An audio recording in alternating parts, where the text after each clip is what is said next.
Emily Ruth Hargrove was born on March 3, 1984, at 3:33 a.m. during a lightning storm that knocked out power to half of Black Hollow.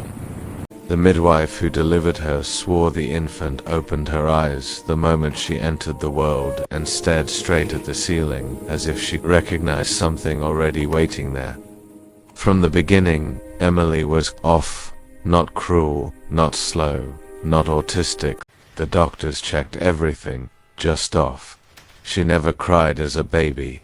Instead, she hummed a low, tuneless note that made the dogs in the neighborhood whine and hide. When she learned to speak, her first full sentence, at 14 months, was not mama or dada. It was, "The house knows my whole name now." Her parents, Daniel and Margaret Hargrove, laughed it away as toddler imagination. They were young, ambitious, and had bought 47 Mara Lane for a steal in 1983 because the previous owner's an elderly couple had died within a week of each other with no explanation.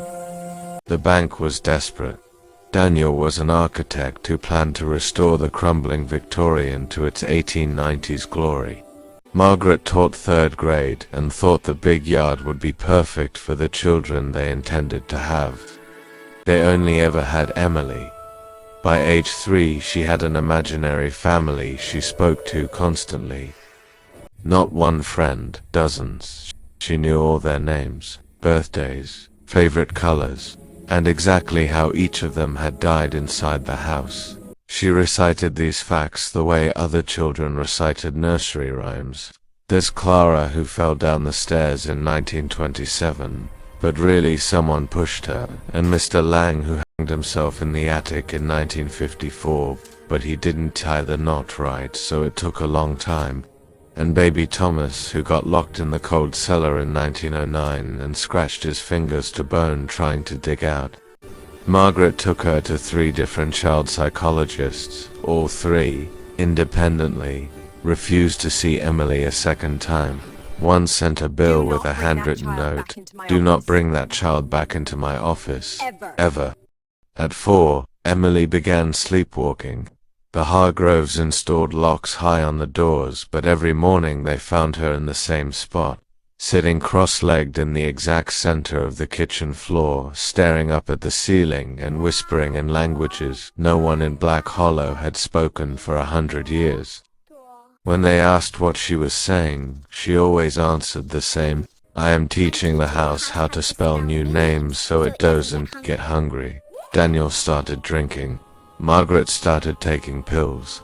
They stopped inviting people over because guests complained that someone small kept touching the back of their necks when no one was there. Age 5, Emily began collecting treasures. She would vanish for hours and return with Polaroids. She could not possibly have taken pictures of people asleep in their beds, taken from the foot of the mattress. The sleepers were always neighbors. Sometimes the photos showed injuries that hadn't happened yet. 6 months after Emily proudly showed Mrs. Delaney next door a photo of herself with a broken neck, Mrs. Delaney fell down her own basement stairs and died instantly.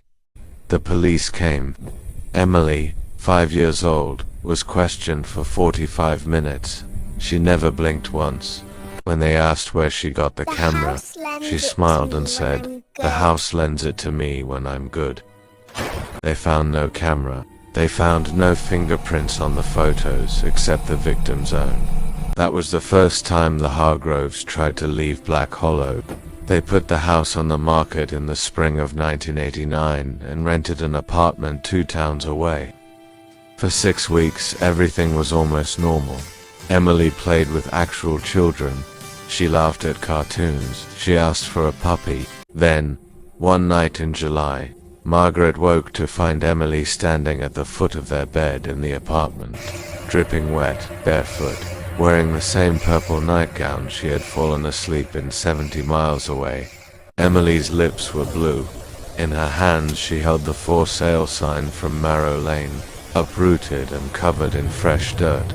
Softly, Emily said, "It followed us. Mummy, it knows shortcuts." They moved back the next day. The house smelled like they had never left. By 1991, Emily was 8, small for her age, with long brown tangled hair that she refused to let anyone brush because the knots are doorways. She no longer pretended to have imaginary friends. Now she insisted they were real and that she was the only one keeping them quiet. She developed rituals.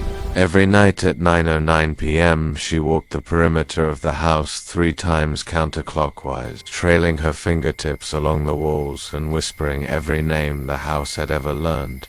If she missed a single night, the walls bled. Not much, just thin red tears that soaked into the plaster and dried black by morning. Daniel tried to stop her once. He grabbed her arm on the second lap and shouted that this madness was going to end. Emily looked up at him with those ancient black eyes and said, very gently, Daddy, you're hurting Clara. She's the one living in your left hand now. Daniel let go as if he'd been burned. 3 weeks later, he lost the ring and pinky fingers of that hand in a freak accident with his table saw. The doctors could not explain why the severed fingers were ice cold and already rigor stiff when the blades had been warm from use. Margaret tried to kill herself in the spring of 1992 with pills and gin in the master bathroom. Emily found her, dragged her unconscious mother down the stairs by herself, impossible for a child that small, and pumped her stomach with a turkey baster and salt water until Margaret vomited and lived. When Margaret woke in the hospital, Emily sat beside the bed holding her hand and rocking it.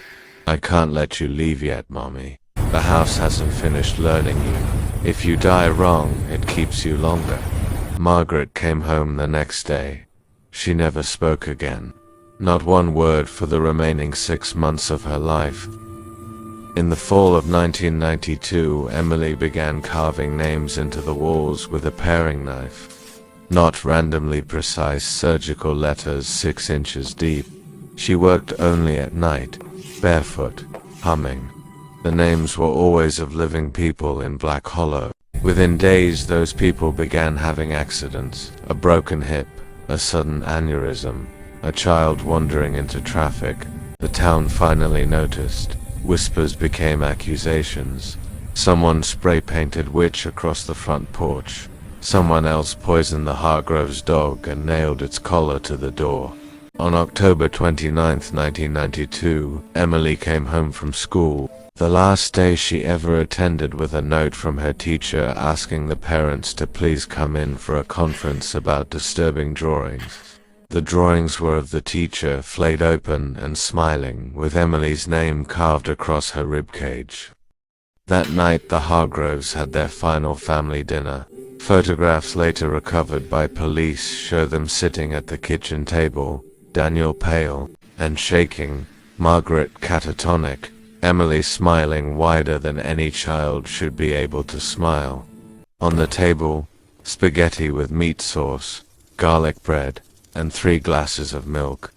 At 11:47 p.m. the screaming started. Neighbors heard it for miles. Layered, impossible voices, a man, a woman, and something that sounded like 100 children speaking at once. The screams rose and fell in perfect rhythm, like a chorus rehearsed for years. By the time police arrived at 12:09 a.m., the house was silent and dark. They found Daniel and Margaret in the foyer sitting back to back on the floor, throats opened ear to ear with the paring knife.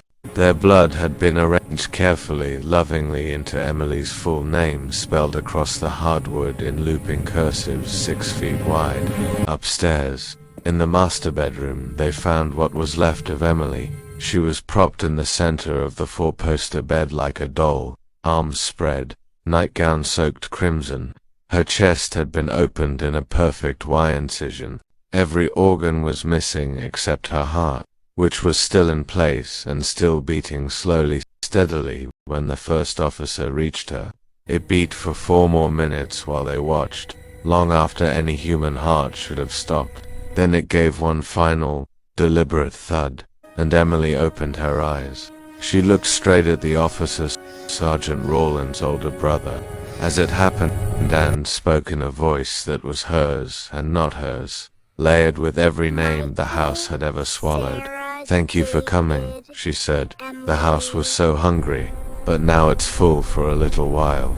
33 years, maybe more. Tell the next ones I'm sorry.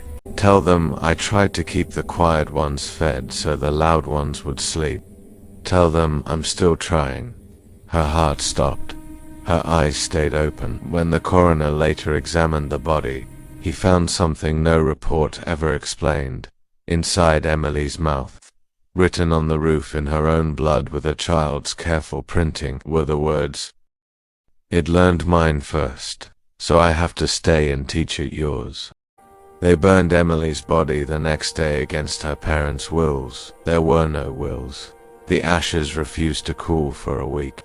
Eventually they were sealed in a lead box and buried in unhollowed ground outside town limits. The house went quiet.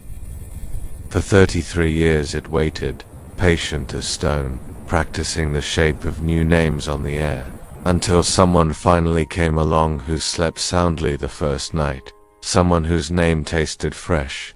Someone the house could start teaching all over again. Emily is still downstairs, you know, in the warm place beneath the warm place. She doesn't want to hurt you. She just doesn't have a choice anymore. None of them do. Thanks for watching. If there is anything you would like to see, leave it in the comments. I'll see you next time. I can't wait.